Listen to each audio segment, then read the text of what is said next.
YouTube channel धीरज उर्मा SSC में आपका स्वागत है। देखते हैं क्लास 7 एक्सरसाइज 2.1। तो देखते हैं पहला सवाल है, हल कीजिए। उसका पहला पार्ट देखते हैं। 2 - 3/5। तो देखिए 2 - 3/5, तो देखिए इसके बटे में कितना है, हर में है 5। तो हमको हर क्या होता है, हमेशा बराबर करना होता है। तो 2/1, तो 1 में 5 से अगर गुणा कर दो तो इसके नीचे भी 5 आ जाएगा। तो जितने से नीचे गुणा होती है उतने से ऊपर, -3/5। ठीक, अब देखते हैं 5 दूनी 10/5 -3/5। तो ये हर बराबर हो गया। इसका मतलब इसको क्या, अगर जोड़ना है तो जोड़ देंगे, घटाना है तो घटा देंगे और नीचे हर को लिख देंगे। तो ये आ जाएगा हमारा 10 में से 3 गया 7/5। लेकिन ज़्यादातर उत्तर मालों में ये नहीं होगा क्योंकि ये अनुचित भिन्न है। अनुचित भिन्न क्या होता है, जिसमें अंश बड़ा होता है, जबकि हम देखते हैं कि हमेशा अंश छोटा होता है। देखिए अंश छोटा है इससे अंश, ये अंश देखो छोटा है, ये अंश छोटा है और ये भी अंश छोटा है, लेकिन यहाँ पर अंश क्या है, बड़ा है। इसीलिए इसे अनुचित भिन्न कहते हैं। और जो उचित भिन्न होता है वो देखिए क्या, तो इसीलिए इसका आंसर लिखेंगे हम। 5 से जब 7 को भाग देंगे, 5 × 5 बचा 2, तो 1 सही 2/5 इसका आंसर हो जाएगा। 1 सही 2/5, 1 सही 2/5। अब देखिए है सेम वही बात, 5 × 5 इसकी गुणा होती है, फिर 2 जोड़ देंगे तो 1 सही 2/5। आंसर में ये भी लिख सकते हैं, लेकिन हो सकता है उत्तर वाला में यही लिखा हो। अब बात करते हैं इसके सवाल। इस सवाल की तो देखिए 4 लिखा है, इसके बटे में कितना लिखा है 1, और यहाँ पर कितना लिखा है 8। तो किस संख्या से गुणा होगी इसमें, 8 से। ऊपर नीचे 8 से गुणा होगी तो 8 चक्कू 32/8 प्लस 7/8। तो 32 और 7 जोड़ना है तो जोड़ देंगे और घटाना होगा तो घटा देंगे। तो कितना आ गया 39/8। अब देखिए ये भी हमारा कैसा भिन्न है, अनुचित भिन्न है। क्योंकि उचित भिन्न के लिए क्या होना चाहिए, ऊपर अंश जो होना चाहिए छोटा होना चाहिए। तो अब क्या करेंगे, इसको 8 से देखो भाग देंगे 39 को, तो 8 चक्कू 32। ठीक, जितना बचा शेष, तो इसी प्रकार से हम डायरेक्ट भी लिख सकते थे 8 चक्कू 32। जितना बच जाता है 32 39 में 32 गया यानी 7, ये आंसर हो जाएगा। देखिए 4 से 7/8। अब ये उचित भिन्न हो गया और इसे मिश्र भिन्न कहते हैं। 3/5 और 2/7। तो देखिए इसका जब लासा लेंगे तो 35 ही आएगा। तो ऐसा करते हैं, क्या करते हैं, ये जो यहाँ होता है इसकी गुणा कर देते हैं, यहाँ पर इसमें गुणा कर देते हैं। तो ये जो 7 है तो 3/5 जो लिखा है इसमें ऊपर नीचे गुणा कर देते हैं, और ये जो 5 है तो इधर गुणा कर देते हैं ऊपर नीचे। ठीक, ये ज़्यादातर रूल होता है, लेकिन लासा लिया जाएगा तो लासा 35 ही आता है इसका। तो 7 × 21/35 और इधर 2 × 5 10/35। तो आंसर आ जाएगा 31/35, क्योंकि 21 और 10 31/35। तो ये तो हमारा उचित भिन्न है, इसीलिए छोड़ देंगे इसको। प्रश्न नंबर 4 देखते हैं। 9/11 -4/15 है यहाँ पर, 4/15। तो देखिए क्या करेंगे, इसमें जब हम गुणा करेंगे तो 15 की इसमें गुणा कर दें ऊपर नीचे। ठीक, और -4 जो 15 लिखा है तो 15 में 11 की ऊपर नीचे गुणा कर दें। तो ये हो जाएगा 15 × 9 = 135 बटे 15 11 की गुणा होगी 165 माइनस 11 चौक 44/165। अब देखिए घटाते हैं तो इसमें से इसको घटाना है तो 5 में से 4 गया 1 और 13 में से 4 गया 9, 91/165। तो देखिए 91 13 और 7 से सिर्फ कटता है, तो ये 13 से कटेगा, 13 कम 13 नहीं कटेगा, और 7 से 7 दूनी 14 नहीं कटेगा। इसका मतलब छोड़ देते हैं। अब देखिए 10 5 2। तो सबसे पहले तो इसका हम लासा लेंगे। तो देखते हैं 10 5 2 का लासा जब हम लेंगे तो 2 से काटेंगे, 2 पंचे 10 1, फिर 5 से काटेंगे यानी कट गया हमारा पूरा। ठीक, तो इसका मतलब ये है कि लासा आ गया 2 पंचे 10। तो जब हम हर बराबर करेंगे तो हमारा हर हालत में 10 होना चाहिए। तो 7/10, इसके नीचे तो ऑलरेडी 10 लिखा है, प्लस 2/5। देखो 5 लिखा है बटे में, तो इसमें 2 से गुणा कर देंगे। तो जितने से नीचे उतने से ऊपर, प्लस 3/2, 2 लिखा है, 2 में किस संख्या से गुणा करेंगे 5 से, तो जितने से नीचे उतने से ऊपर, तो ये आ जाएगा 7/10, 2 दूना 4/10 और 3 बचे 15/10। ठीक, अब क्या करेंगे, ऊपर वाला जोड़ देंगे, तो ये 7 और 4 11, यहाँ में से लिख सकते हैं 7 + 4 + 15/10, तो ये आएगा 7 4 11, 11 में 15 जोड़ो तो आ जाएगा 26/10। लेकिन क्या ये उचित भिन्न है?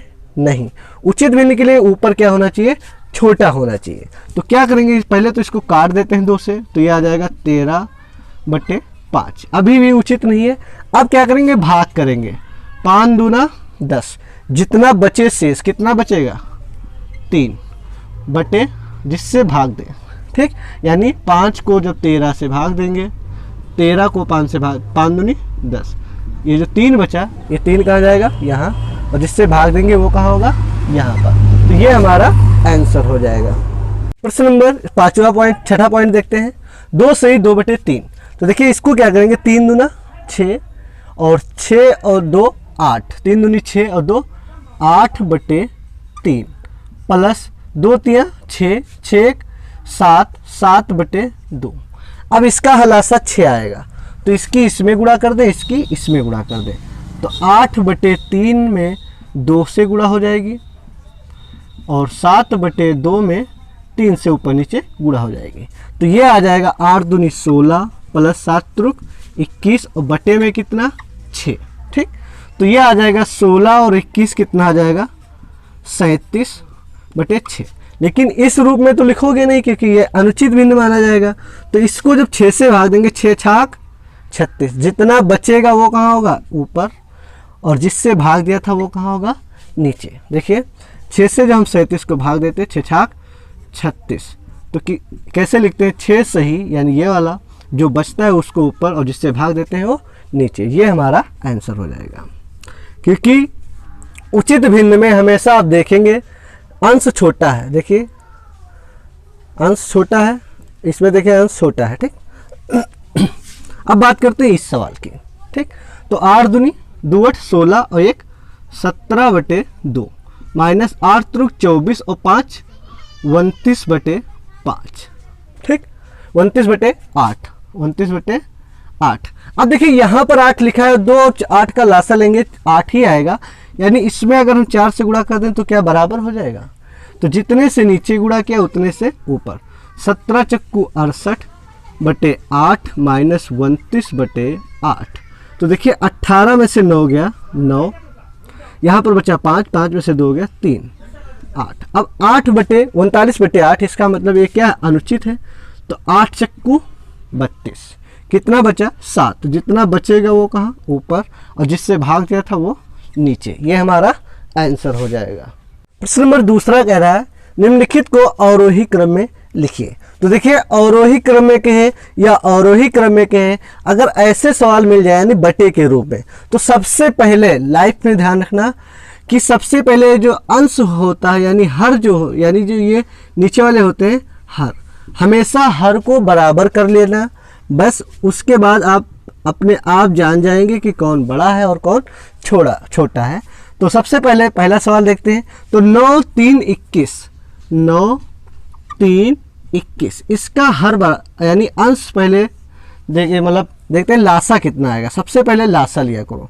तो इसको 2 से तो कटेगा नहीं, 3 से काटेंगे, 3 3 9, 3 1 3, 3 7 21, फिर 3 से काटेंगे, 3 1 3, 3 7 वो 7 ऐसे रहेगा, फिर 7 से काटेंगे। ठीक, अब देखते हैं लासा कितना आ गया। लासा आएगा हमारा 3 × 3 × 7, 3 × 3 × 7, यानी 3 3 9 7 63 लासा आया।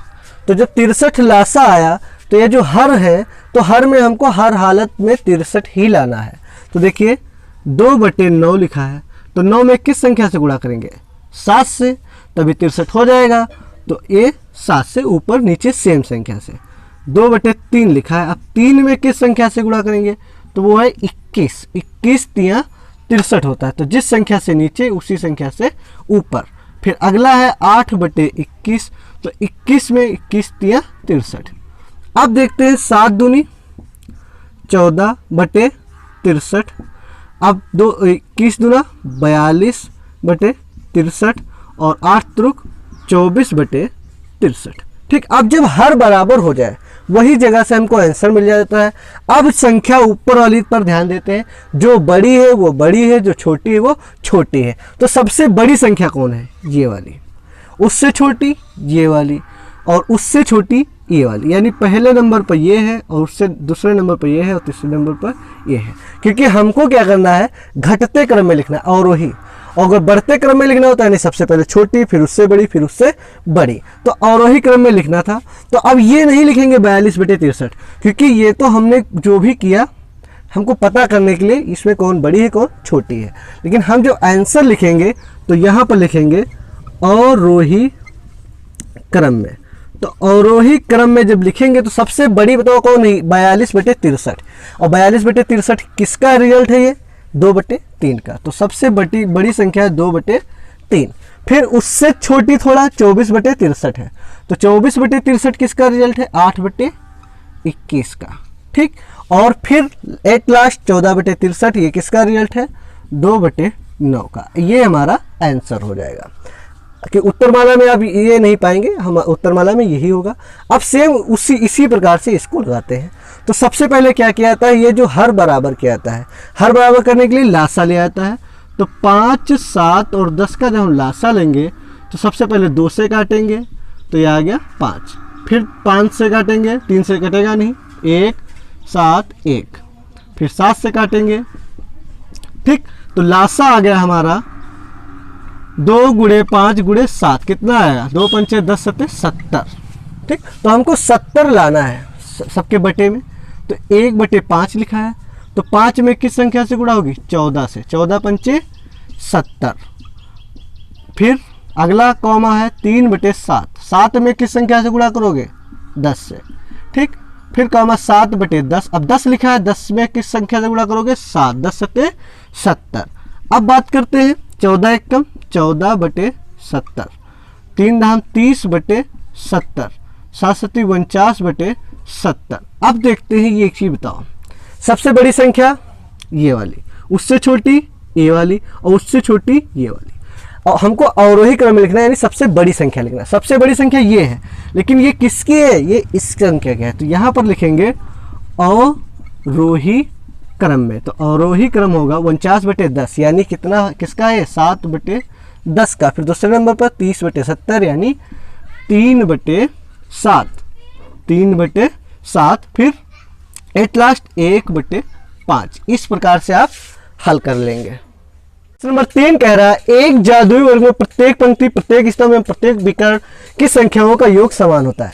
क्या यह एक जादुई वर्ग है या नहीं? तो देखते हैं। सबसे पहले देखिए, ये जो पड़ी वाली होती है पंक्तियां होती हैं, ये जो पड़ी वाली होती है पंक्तियां होती है, जो खड़ी होती है स्तंभ होती है। स्तंभ में होता है खंभा, तो जो खड़ा होता है वो क्या होता है?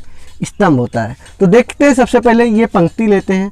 पंक्ति को इंग्लिश में रो कहते हैं, यानी R1, यानी पहली रो के हम योग करते हैं। तो देखिए 4/11 प्लस 9/11 और 2/11। तो हर तो हमारा बराबर है, तो ये आ गया हमारा 4 और 9 13 और 2 15/11। रो सेकेंड यानी दूसरी पंक्ति देखते हैं।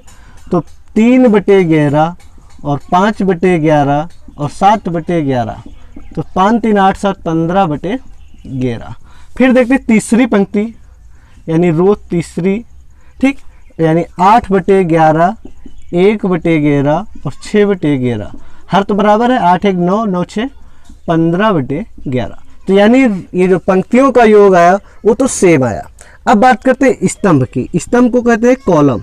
तो कॉलम 1 की जब बात करेंगे तो 4/11 3/11 8/11। तो 4 3 7 और 8 15/11 ही आया। ठीक, अब बात करते हैं इस कॉलम 2 की। ठीक, दूसरे स्तंभ की, यानी 9/11 और 5/11 और 1/11। तो 9 5 14 1 15/11 ही आया। अब कॉलम तीसरे की बात करते हैं, कॉलम थर्ड की। तो 2/11 7/11 और 6/11। तो ये 2 7 2 7 9 और 9 6 15/11। यानी कॉलम भी, यानी स्तंभ और पंक्तियों के योग तो समान है। अब बात करते हैं विकर्ण की। तो विकर्ण दो होंगे, एक तो ये वाला और दूसरा ये वाला। किसी को भी हम पहले मान सकते हैं, यानी विकर्ण 1 डायगोनल कहते हैं। तो 4/11 और प्लस 5/11 और 6/11। तो ये कितना आ जाएगा 5, 4 और 5 9, 6 15/11। अब बात करते हैं विकर्ण दूसरे विकर्ण की। तो 2/11, 5/11 और 8/11। तो ये कितना हो जाएगा 2 5 7 8 15/11। तो इसका मतलब ये जो है हमारा जादुई वर्ग है। प्रश्न नंबर 4 देखते हैं। एक आयताकार कागज की लंबाई 12 से 1/2 सेंटीमीटर ये लंबाई है और चौड़ाई 10 से 2/3 सेंटीमीटर है। कागज का परिमाप ज्ञात कीजिए। तो देखिए परिमाप क्या होता है, परिमाप इस होता है बाहर की टोटल माप होती है। तो देखिए 12 10 22। तो अगर 22 ये है तो 12 ये भी है, 10 ये भी है, तो 22 ये भी 44 हो जाना चाहिए। लेकिन देखिए इसका मतलब ये होता है पहले लंबाई और चौड़ाई को जोड़ दो फिर दूना कर दो। क्यों? क्योंकि देखिए 12 10 22 हुआ। तो अगर ये 22 परिमाप है यानी 22 मीटर तार इधर लगेगा तो 22 मीटर इधर भी टोटल लगेगा, क्योंकि 12 ये और 10 ये। तो 22 22 कितना हो गया 44। या करते हैं लंबाई और चौड़ाई को जोड़ देते हैं। तो 12 10 22 और उसका डबल कर दो यानी 2 से गुणा कर दो तो कितना हो जाता है, परिमाप निकल जाता है। तो हम लिखेंगे कागज का परिमाप, कागज का परिमाप। तो कागज का परिमाप का सूत्र होता है 2 और लंबाई प्लस चौड़ाई, ये सूत्र होता है। ठीक, तो 2 लंबाई कितनी है 12 सही 1/2 और चौड़ाई कितनी है 10 सही 2/3। अब देखते हैं ये 2 जो है, अब देखते हैं इसको 2 12 दूना 24 1 25/2 प्लस 10 3 30 और 2 32/3। अब जब इसको हल करेंगे इस ब्रैकेट को तो अच्छे से समझिए, इसमें हर बराबर करेंगे तो ये 3 ऊपर नीचे यहाँ पर गुणा हो जाएगा और ये जो 2 है ऊपर नीचे इधर गुणा हो जाएगा। अब देखिए हर बराबर हो गया। अब 25 3 75 प्लस 32 दूना 64 बटे में कितना 2। अच्छा अब देखते हैं 2 नहीं बटे में कितना आ जाएगा 6 आ जाएगा। बटे में कितना आ गया 6। अब देखते हैं 2 गुणे 5 4 9 और 7 और 6 13/6। तो देखिए 2 से जब इसको काटेंगे तो आ जाएगा 3। अब 3 से इसको भाग देंगे। ठीक, तो 139 को जब हम 3 से भाग देंगे 3 चक्कू 12 1 3 छक 18 1 तो आ गया आंसर आ जाएगा हमारा 46 सही कितना शेष बचा 1/3। ये इसका पेरीमीटर आ जाएगा। प्रश्न नंबर 5 कह रहा है दी गई आकृति में पहला कह रहा है त्रिभुज ABE और सेकंड कह रहा है आयत BCDE का परिमाप ज्ञात कीजिए। किसका परिमाप ज्यादा है? तो सबसे पहले देखते हैं पहला सवाल त्रिभुज ABE का परिमाप। तो पहला सवाल कह रहा है त्रिभुज ABE का परिमाप।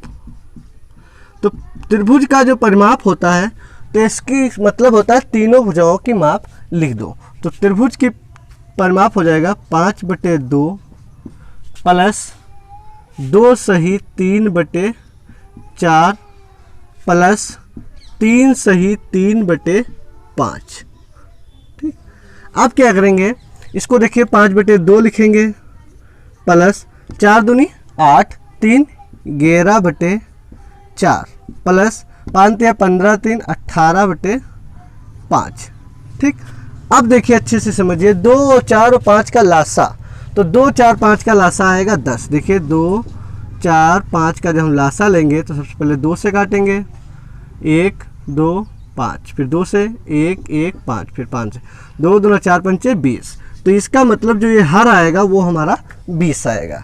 तो अब देखिए 5/2 लिखा है, इसमें किस संख्या से गुणा करेंगे 10 से तो 20 हो जाएगा। तो जितना नीचे से उतना ऊपर से गुणे 11/4 इसमें 4 लिखा है 4 5 20 प्लस 18/5 5 से 5 चक्कू 20। अब देखते हैं 10 5 50 प्लस 11 5 55 प्लस 18 चौक 72 बटे कितना 20। तो ये आ जाएगा हमारा 50 और 55 जोड़ेंगे तो 105 हो जाएगा। 105 में जब हम 72 जोड़ेंगे तो 177 आ जाएगा बटे 20। अब जब 20 से भाग देंगे तो कितना आ जाएगा, 20 8 160। 160 में बचा कितना 17, तो 17 ऊपर हो जाएगा और 20 नीचे। 18 सही 17, 8 सही 17 बटे 20। अब बात करते हैं, ये तो होगा त्रिभुज। अब बात करते हैं आयत की। तो जब हम आयत सेकेंड पार्ट कह रहा है आयत बी सी डी ई का परिमाप, ठीक। अब देखते हैं इसका जब परिमाप निकालेंगे तो सूत्र होता है 2 लंबाई प्लस चौड़ाई, ये इसका सूत्र होता है, ठीक। तो 2 लंबाई कितनी है, 2 सही 3 बटे 4 प्लस चौड़ाई कितनी है 7 बटे 6, ठीक। तो ये हो गया 2 4 दूनी 8 3 11 बटे 4 प्लस 7 बटे 6। अब देखिए इसका जब लासा बराबर करेंगे तो इसका हर जब बराबर करेंगे तो आएगा 12। तो इसमें 3 से गुणा कर दो, 4 3 12 और इसमें 2 से, 6 2 12। तो जितने से नीचे उतने से ऊपर। तो ये हो गया 2 11 3 33 प्लस 7 दूनी 14 बटे में कितना 12। अब ये हमारा आंसर आएगा, देखिए 2 33 और 14 47 बटे 12। अब ये 2 से काटेंगे तो ये आ जाएगा 6। अब जब 6 से भाग देंगे इसको, यानी 47 बटे 6। तो जब 6 से भाग देंगे तो 6 सत्ते 42, हासिल कितना बचा 5 और शेष कितना बचा 5, जिससे भाग देंगे ये यहाँ पर। अब देखिए इसका आया 8 सही 17 बटे 20, ये आया 7 सही 5 बटे 6। तो इसका मतलब ये है, इसका परिमाप है 8 सेंटीमीटर और इसका है 7 सेंटीमीटर। तो ये परिमाप ज़्यादा है, 8 पॉइंट कुछ आएगा क्योंकि, और ये 7 पॉइंट कुछ आएगा। तो किसका परिमाप ज़्यादा है, तो यहाँ पर किसका परिमाप ज़्यादा है, तो कहेंगे त्रिभुज 8 सही 17 बटे 20 और ये लिखा 7 सही 5 बटे 6। तो परिमाप ज़्यादा है इसका, यानी त्रिभुज ए बी ई का परिमाप ज़्यादा है। ये हमारा आंसर हो जाएगा। प्रश्न नंबर 6 कह रहा है सलील एक तस्वीर को किसी फ्रेम में जड़ना चाहता है। तस्वीर 7 सही 3 बटे 5 सेंटीमीटर चौड़ी है। तस्वीर जो है 7 से 3 बटे 5 सेंटीमीटर चौड़ी है। चौखट में उचित रूप से जड़ने के लिए तस्वीर की चौड़ाई 7 से 3 बटे 10 सेंटीमीटर से ज़्यादा नहीं हो सकती। देखिए तस्वीर की चौड़ाई है इतनी और कह रहा है इससे ज़्यादा नहीं हो सकती। तस्वीर को कितनी काट छाट की जानी चाहिए। अच्छा एक चीज़ बताओ, तस्वीर की चौड़ाई ज़्यादा है, फ्रेम की थोड़ा कम है, यानी इससे ज़्यादा नहीं हो सकती। तो तस्वीर की चौड़ाई में से इसको घटा दें और हमको पता चल जाएगा कितना हमारे पास फालतू है। तो देखते हैं कितनी काट छाट की जानी चाहिए, यानी ये किसकी है 7 सही 3 बटे 5, ये है तस्वीर की चौड़ाई। और एडजस्ट कितना होगा, सिर्फ 7 सही 3 बटे 10, इससे ज़्यादा एडजस्ट नहीं कर पाएगा। यानी अब इसको घटा दें तो हमको पता चल जाएगा कितना आपको निकालना है। जैसे मान लेते हैं तस्वीर की चौड़ाई 21 है, ठीक, और वो एडजस्ट करेगा मुश्किल से 20, तो कितना निकालना पड़ेगा, यानी 1 सेंटीमीटर आप काट के निकाल देंगे। तो सेम इसमें भी उसी प्रकार से है, 7 से 3 बटे 5 है और 7 से 3 बटे 10, तो घटा देंगे और हमको पता चल जाएगा कि तस्वीर की कितनी चौड़ाई कम करनी पड़ेगी। तो देखिए 5 सत्ते 35 और 3 38, 38 बटे 5 माइनस का 10 सत्ते 70 और 3 73 बटे 10। अब देखिए क्या करेंगे, इसमें हर बराबर करेंगे। तो यहाँ पर 10 है तो इसमें अगर हम 2 से गुणा कर दें तो 10 हो जाएगा। तो जितने से नीचे गुणा किया था उतने से ऊपर, तो ये हो जाएगा 38 दूना 76 माइनस 73 बटे 10। तो आंसर आ जाएगा 76 में से 73 जाएगा, यानी 3 बटे 10 सेंटीमीटर, ठीक, यानी तस्वीर को 3 बटे 10 सेंटीमीटर कम करना पड़ेगा। यही हमारा आंसर हो जाएगा। प्रश्न नंबर 5 देखते हैं। रितु ने एक सेब का 3 बटे 5 भाग खाया। अब देखिए अच्छे से समझिए, मान लेते हैं एक सेब है और 3 बटे 5 का मतलब होता है, देखिए जो बटे में होता है उतने हमको पार्ट बनाना होता है। तो देखिए हमने इस सेब के 5 पार्ट बना दिए, 1 2 3 4 5, 5 पार्ट हो गए और 3/5 भाग रितु ने खाए। ये जो भाग हमने बनाए हैं ये भाग किसने खाए? रितु ने। और शेष भाग उसके भाई सोनू ने खाया। अगर आप पूछ लिया सोनू ने कितने भाग खाए तो अच्छे से समझो। तो देखिए सोनू ने यहाँ पर अगर चित्र देख के बताते हैं तो देखो 3/5 भाग, यानी 5 में के 3 भाग को किसने खा गया? रितु ने। अब 5 में से कितने बचे? 2 पार्ट, ये उसका भाई खाएगा। 5 में से 2 पार्ट उसका भाई खाएगा। सेब का कितना भाग सोनू ने खाया? उसका भाई जो सोनू है वो कितना भाग खाया? 2/5। लेकिन ये तो प्रैक्टिकली हो गया। अब आते हैं लिखने पर। तो लिखेंगे सोनू ने खाया सेब का, सोनू ने सेब खाया। सोनू ने सेब खाया। अब कितना सोनू ने सेब खाया? तो देखते हैं जितना रितु ने खाया है पूरा सेब, यानी पूरे सेब में से रितु ने जितना खाया वो घटा दो, क्योंकि सेब को सिर्फ रितु ने खाया है। तो जितना सेब था उसको घटा देते। तो अब सेब कितना था? तो ज़्यादातर क्या करते हैं हम देखते हैं 1 लिखते हैं। ठीक, तो 1 क्यों लिखते हैं? 1 में से जब भी देखते हैं 1 में से घटाते हैं 1 में से, तो उसका रीज़न ये है, अच्छे से समझिए। एक सेब है जिसके पार्ट कितने किए गए हैं? 5 पार्ट। मान लेते हैं ये एक सेब है जिसके 5 पार्ट किए गए हैं। इसका मतलब 1 सेब, ये टोटल मिलकर कितना सेब बन गया? 1 सेब। ठीक, 5 में से 5 कोई खा ले, इसका मतलब क्या है? जैसे आप मान लो एक बंदा कोई है जिसने पूरा सेब खा लिया, पूरा सेब खा लिया, इसका मतलब क्या है? उसने देखो 5 पार्ट किए गए थे। अगर किसी बच्चे ने उस 5 पार्ट को खा लिया, यानी 5 पार्ट में से 5 पार्ट किसी ने खा लिया, तो इसका मतलब उसने पूरा सेब खा लिया। तो पूरा सेब कितना होता है? 1, इसीलिए कहते हैं 1 में से घटाया जाता है हमेशा इस पूरे को। यानी यहाँ पर बात समझिए, 5 में से 5 सेब, यानी अगर पूरा सेब को क्या कहेंगे? 5 में के 5 हिस्से। ठीक, जैसे हमने बताया कि किसी ने 5 पार्ट में से 5 पार्टों को खा लिया तो उसको क्या कहते हैं? 1। या अब यहाँ पर आंसर कितना आ जाएगा? 5 में से 3 गया 2/5। अभी मैंने बताया था सोनू ने कितने पार्ट खाया? 2/5। लेकिन हमेशा कितना, इसीलिए 5/5 को क्या कहते हैं? 1। तो हमेशा यही लिखते हैं ज़्यादातर 1 - 3/5। तो जब इसको हल करोगे तो हल कैसे करोगे? इसके नीचे कितना मानोगे? 1। हर बराबर करोगे तो ये हो जाएगा 5 × 5 - 3/5। तो सोनू ने कितना सेब खाया? 2/5। सोनू ने सेब खाया 2/5। अब बात करता है किसका हिस्सा ज़्यादा था। अब देखिए इसने 5 में से 3 पार्ट खाए, इसने 5 में से 2 पार्ट खाए, तो किसने ज़्यादा खाया? रितु ने। तो यहाँ पर हम लिखेंगे 5/3 और 3/5 और 2/5। अब बताओ इसमें किसने ज़्यादा खाया?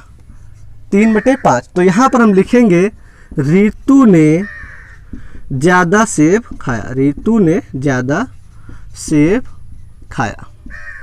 ठीक, अब अगला पॉइंट आता है, अगर बताना पड़ जाए आपको कितना ज़्यादा खाया, तो देखिए अच्छे से समझना। 5 में से 3 पार्ट इसने खाए, 5 में से 2 पार्ट इसने खाए, तो कितना ज़्यादा खाया? यानी 5 में से 1 पार्ट ज़्यादा खाया। ठीक, देखिए ज़्यादा वाला मान लेते ये है। ठीक, तो अगर इसकी वैल्यू पूछी जाए तो 5 में से 1 पार्ट ज़्यादा खाया। देखिए रितु ने ज़्यादा खाया और कितना खाया?